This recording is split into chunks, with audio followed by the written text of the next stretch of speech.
De plus en plus de personnes commencent maintenant à parler ouvertement et sans honte des politiques désastreuses du multiculturalisme qui ont été imposées à la société occidentale comme une vertu, comme quelque chose de bien. Nous savons déjà que toutes les cultures ne sont pas les mêmes. Et lorsque vous introduisez d'autres cultures avec leurs propres valeurs, elles vont forcément impacter votre société d'une manière ou d'une autre. Jusqu'à présent, on nous a dit que peu importe qui vous accueillez, quelle que soit la culture que vous introduisez, cette culture est intrinsèquement bonne, qu'elle va nous enrichir et que nous devrions les accueillir à bras ouverts.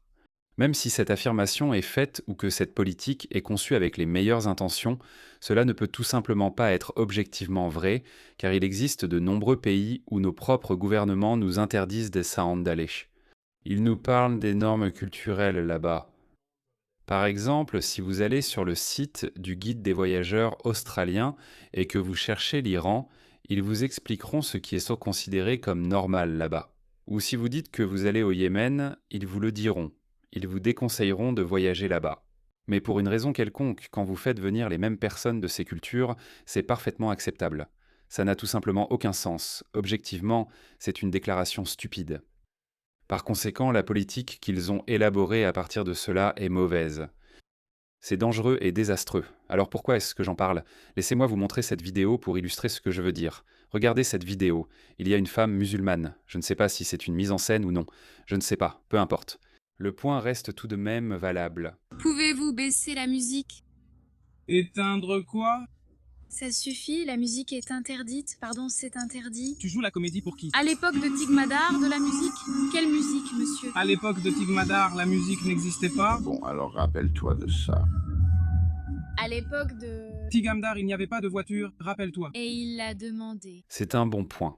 Mais aussi, je pense que les passagers ont le droit de demander aux chauffeurs Uber ou aux chauffeurs de taxi de baisser la musique. J'y crois vraiment.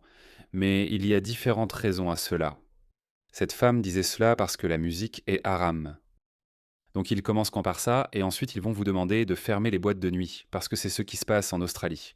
Les gangs du Moyen-Orient ciblent les boîtes de nuit, les bars, les pubs et les clubs de striptease parce qu'ils sont haram. Je vais vous passer des extraits car Rupert Lowe est en tournée aux États-Unis et vient d'apparaître au Joe Rogan Experience. Voici quelques extraits intéressants. Regardons-les ensemble. Est-ce que je peux vous interrompre une seconde?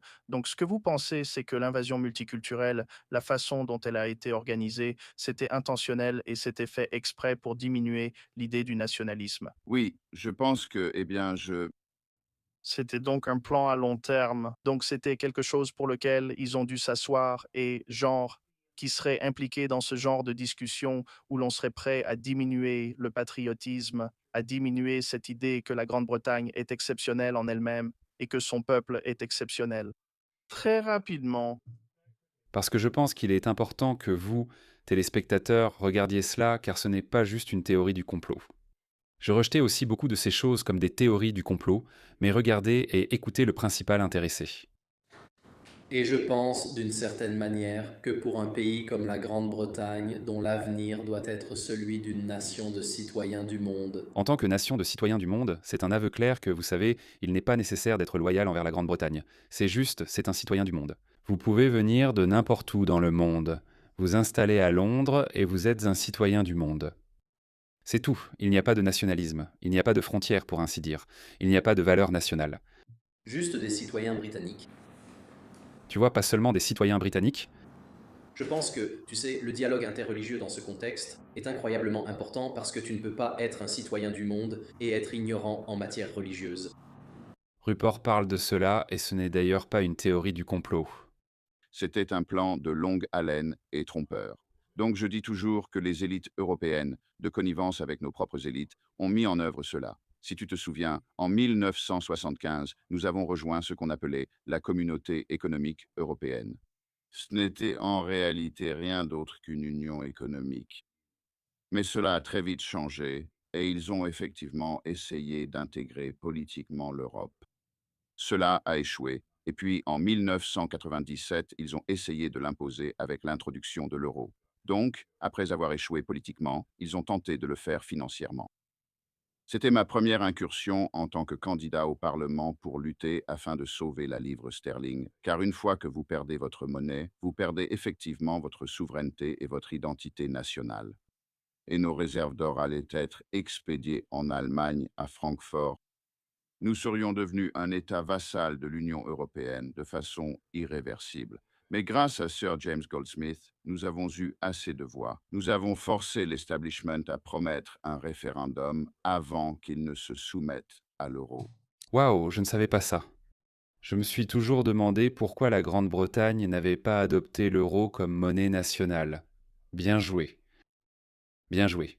Laisse-moi te passer d'autres perles de sagesse de ce podcast. Tu peux le regarder en entier. Je ne l'ai pas encore vu, mais je le ferai sans doute.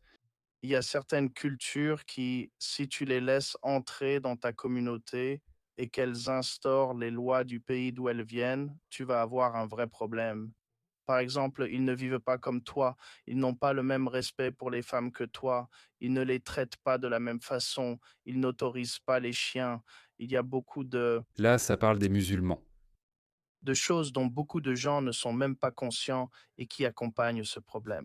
C'est comme si l'idée était que la société occidentale est inclusive et progressiste parce que nous sommes intelligents, éduqués et que nous nous soucions des autres. On peut tant se soucier des autres qu'on finit par laisser entrer des criminels, leur donner tout notre argent, et ces criminels peuvent alors prendre le contrôle de notre pays, lentement mais sûrement. Donc, et personne ne pense que c'est quelque chose de possible. Non, les gens voient le Colisée ou la Grèce antique et se demandent: Waouh, que leur est-il arrivé?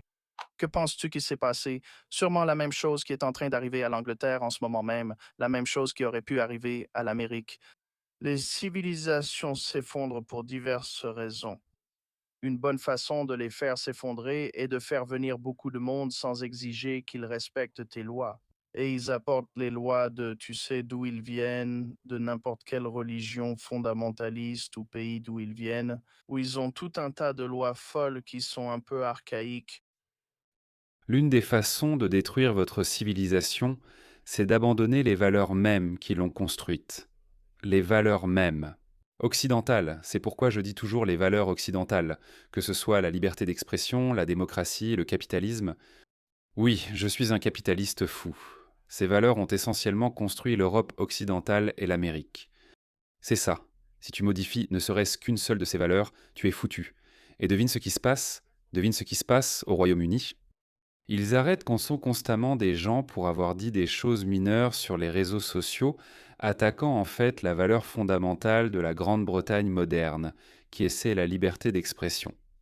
Les gens affirment que la Grande-Bretagne, l'Amérique ou l'Australie n'ont pas la même liberté d'expression qu'aux États-Unis. Que veux-tu dire? Qu'on n'a pas une liberté d'expression à l'américaine. Jusqu'à l'arrivée de ces personnes du tiers-monde, personne ne débattait des détails techniques tant sur le type de liberté d'expression autorisée en Grande-Bretagne ou en Australie. L'Australie avait, jusqu'à très récemment, une liberté d'expression très proche du modèle américain, jusqu'à ce qu'elle adopte à la hâte des lois contre les discours haineux. Ils n'ont pas encore commencé à arrêter des gens en Australie. Je n'arrête pas de le dire. J'attends qu'on frappe à ma porte, mais ça n'est pas encore arrivé. Mais je croise les doigts, je ne serais pas surpris si cela arrivait, vu ce qui se passe au Royaume-Uni. En Australie, on pouvait nier l'Holocauste sans aucune conséquence. En Australie, on pouvait dire des choses répugnantes sans aucune répercussion ni conséquence de la part de l'État. C'est ainsi que cela devrait être. En Grande-Bretagne, ils arrêtent désormais pour avoir brûlé le Coran. Ils arrêtent des gens pour avoir dit que Mahomet était pédophile. Ils arrêtent des gens pour ça. Dieu merci. Cela ne peut pas arriver aux États-Unis. Maintenant, nous comprenons. D'accord, c'est ce qu'ils voulaient se dire quand ils disaient que la liberté d'expression américaine est intouchable. On ne peut pas y toucher parce qu'elle est inscrite dans leur constitution. C'est pourquoi peut-être qu'on devrait faire pareil ici en Australie aussi. Pauline Hanson promet la liberté d'expression protégée par la constitution australienne. Je suis totalement pour. Je suis totalement pour. Si nos sociétés ne peuvent pas tolérer des propos répugnants, alors elles ne peuvent pas faire partie de la civilisation occidentale. Parce que la civilisation occidentale. Si vous parcourez toute la période de la Renaissance, la période des Lumières, la Révolution scientifique, si vous traversez cette période, et si vous regardez tous ces grands érudits de l'époque ou les grands penseurs de l'époque, ils remettaient constamment en question les idées dominantes de leur temps. Et s'ils ne l'avaient pas fait, alors l'Occident n'aurait pas progressé comme il l'a fait. C'est la charia, la loi islamique, comme vous le savez sûrement. Je veux dire, Encore une fois, pour appuyer votre propos, je pense que le meilleur exemple que je peux donner aux gens de ce qui se passe si vous faites cela, c'est lorsque le Liban a obtenu son indépendance en 1948, ils étaient un pays chrétien et ils étaient un pays très sûr de lui. Ils avaient, vous savez, les meilleures universités et une société très ouverte. Je ne suis jamais allé à Beyrouth. Je ne sais pas si tu y es allé, mais dans les années 60, c'était censé être le meilleur endroit au monde. On l'appelait autrefois la ville des Lumières. Du bon vin, de la liberté, une société très éclairée. C'était génial et il y avait beaucoup de monde. Et tu sais quoi? Les habitants chrétiens du sud Liban l'ont dit. Ils ont dit qu'ils préféreraient s'annexer à Israël plutôt que de rester dans le statu quo actuel. Dès que la population musulmane a dépassé environ 15%, on a commencé à avoir un problème de guerre civile. Les Druzes et les chrétiens maronites se sont retrouvés en guerre civile contre les musulmans. Et maintenant, le Liban est un pays musulman. Et le Hezbollah, soutenu par l'Iran, dirige effectivement le pays. L'islam est une idéologie totalitaire. Partout où il va, il détruit et prend le contrôle. Partout. C'est toujours la même histoire qui se répète. C'est pathétique de toujours tomber dans le piège.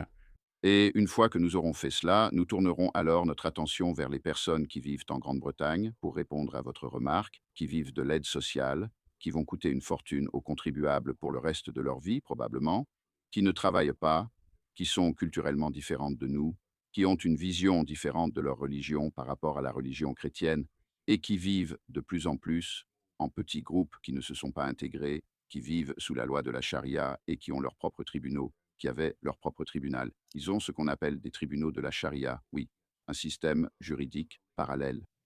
C'est un système juridique parallèle non reconnu par le gouvernement britannique en Angleterre, C'est toléré. toléré. Donc ils en sont conscients. Oui, Ils connaissent les punitions infligées par ce tribunal. c'est un peu comme s'ils surveillaient leur propre peuple. Non, Il n'y a pas de punition.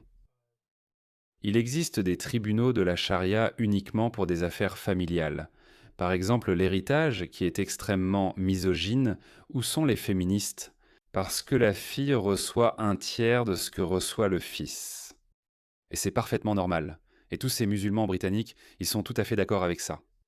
Et le gouvernement britannique tolère cela, alors qu'il ne devrait pas le faire. Je ne dis pas ça pour le défendre en disant que ce n'est pas pénal, c'est uniquement pour des affaires familiales. Il y a aussi les mariages multiples et les règles d'héritage. Il y a le divorce et toutes ces choses qui ne sont pas criminelles, elles sont... Je ne suis pas sûr d'utiliser le terme correct. Et elles ne sont pas non plus juridiquement contraignantes. Mais pourtant elles sont tolérées. Pourquoi tolérons-nous la misogynie ouverte, la discrimination ouverte au nom de la tolérance? C'est quoi ce délire? C'est pourquoi nous disons toujours qu'en est-il des droits des minorités au sein de cette soi-disant minorité musulmane? Qu'en est-il d'eux? Et les femmes, les homosexuels, les apostates, les dissidents, qu'en est-il d'eux? Tous ces cinglés de gauchistes woke et nos politiciens du statu quo ou l'establishment, ils les ont tout simplement ignorés. D'accord, gérez vos homosexuels, vos dissidents, etc.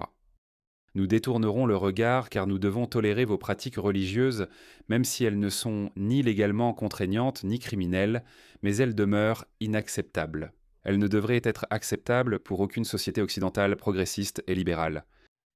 leur propre loi. Et ils laissent simplement faire cela. Cela, ils permettent cela. Ouais, wow. Allez Rupert, tu aurais dû préciser ça. Maintenant, je crois, je ne sais pas pour toi, mais je crois que si tu viens dans notre pays, tu dois vivre selon nos lois. Oui. Toutes, pas seulement les lois pénales, mais aussi civiles. Ce passage est fini.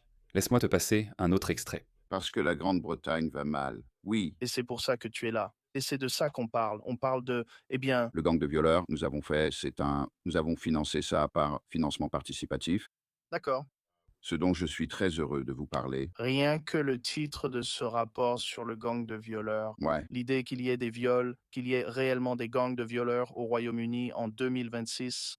Et est-ce que c'est ignoré? Est-ce que c'est minimisé? Comment les médias et les politiciens là-bas réagissent-ils à cela? eh bien, l'histoire, c'est que, en gros, comme tu le sais probablement, la Grande-Bretagne, après la guerre, a décidé qu'elle allait jouer un rôle en Europe, un rôle plus important en Europe. Enfin, notre élite l'a décidé, l'élite britannique. Et pour cela, ils ont dû essentiellement diminuer le pouvoir de l'État-nation et ils ont dû se diriger vers ce super-État européen qui est l'UE, dont la genèse était évidente. Pourquoi devait-il diminuer le pouvoir de la nation pour faire cela? Je pense que la Grande-Bretagne était un État-nation fier. Avec l'aide des Américains, nous avions gagné la guerre et nous n'avions pas été envahis ou conquis, ce qui avait été le cas de la plupart de l'Europe. Donc, il y avait eu un déplacement massif en Europe. Un grand nombre de personnes avaient été déplacées et poussées partout à travers l'Europe. Et je pense que les socialistes, j'étais au Parlement européen, donc j'ai passé un court moment en tant que député européen, un membre du Parlement européen, quand nous avons finalement obtenu le Brex, enfin une sorte de Brexit. On peut en parler, mais ce n'était pas un vrai Brexit. Donc je pense que la genèse des gangs de violeurs, pour revenir à cela, c'était le fait que le multiculturalisme était la norme. Ils voulaient des frontières ouvertes. Ils voulaient une société multiculturelle. Ils pensaient essentiellement que l'État-nation avait été la cause des guerres mondiales, en commençant effectivement avec Napoléon. Et puis, évidemment, nous avons eu le Kaiser, puis nous avons eu Hitler, et je pense qu'ils le voyaient ainsi, les Monnet, les Spinelli et les personnes qui ont construit l'Union européenne. Pour le rapport sur les gangs de violeurs, c'était votre question. C'est un peu... Oui. C'est idéologique, n'est-ce pas, les gars? Ils ont littéralement détruit l'Europe et le monde libre, plus ou moins. Désolé, ce passage est terminé, donc il se peut que vous deviez le faire. Je pense... Oui. Eh bien, j'espère vous avoir donné envie de regarder le podcast en entier. Je pense que vous devriez le regarder. Je vais le regarder ce soir. Mais oui, le multiculturalisme a échoué. Il a échoué. Je sais que nous parlons surtout de l'islam, mais il y a aussi d'autres cultures qui devraient être acceptées en très petite quantité. C'est pourquoi je vous ai donné ce chiffre clé. Je pense qu'aucun pays ne devrait laisser sa population autochtone descendre en dessous de 90%. Idéalement, il faudrait rester entre 95 et 90%. Gardez une petite marge de sécurité parce que, vous savez, les taux de natalité fluctuent, ils montent et descendent. Mais la population blanche anglo-saxonne d'Australie ne doit jamais descendre en dessous de 90%, et je pense qu'elle est actuellement à 88%. La population autochtone du Royaume-Uni est tombée à 78%, et regardez ce qui s'est passé. Partout où il y a une fuite des Blancs, c'est la norme. Regardez l'état de tout ça. Je ne sais pas si c'est Green Street. Peu importe. C'est le quartier musulman de Londres. On remarque ça aussi en Australie. Chaque fois que les Blancs partent, cela devient la nouvelle norme. En fait, j'ai vu une autre vidéo d'Afrique du Sud. Laisse-moi te montrer. C'est comme ça que ça commence. Regarde ça, voici le Zimbabwe. On ne parle pas du Zimbabwe. Regarde ça, voici le Zimbabwe, dans les années 1970 et en 2025. Regarde ça, c'est évident maintenant. Nous avons assez de données pour conclure que seuls ceux qui construisent une civilisation peuvent la maintenir. Si tu peux donner des villes prospères et très développées, et que tu en confies, tu en remets la gestion à des gens qui ne l'ont pas construite, elle finit par être détruite. Regarde ça, c'est l'Afrique du Sud. C'est l'Afrique du Sud, les gars. C'est Joburg, c'est Johannesburg. Regarde ça. Regarde ça. C'est une spécificité de l'Australie, les gars. Ces gens idéologiquement dogmatiques, ils ne se reposeront pas tant que le monde entier ne sera pas détruit. Et je me fiche du reste du monde.